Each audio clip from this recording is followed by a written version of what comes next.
Broer Japie het sy vrou onlangs aan die dood afgestaan. Nou hardloop al die lossusters agter hom aan. Hy het 'n mooi huis, kar en 'n lekker werk. Broer Japie is ook oudeling in die kerk. Japie lyk ook nog lekker fris, sterk en gesond. Nou spring al die losklossies vir hom rond.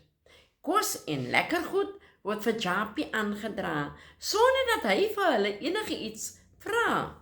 Elke keer is daar 'n ander sussie by sy deur. Daar is geen manier hoe hy hulle kan keer. Met soet woordjies. Ek is jammer om vir broer te steur. Ek het net vir broer 'n eeding gebring. Het broer enige wasgoed wat ek kan was? As broer iets nodig het, praat met my. Dan sal ek dit vir broer kry. Broer Japie weet nie meer wat om te sê. Hy is nie dom nie. Hy het al klaar die sissies opgesom. Hulle gee hom nie eers kans om oor sy vrou te rou. Hy weet, hulle wil hom hê, maar nou weet hulle nie hoe om dit te sê. Ou Japie is glad nie vaak. Op die losklossies sal hy nooit verlief kan raak.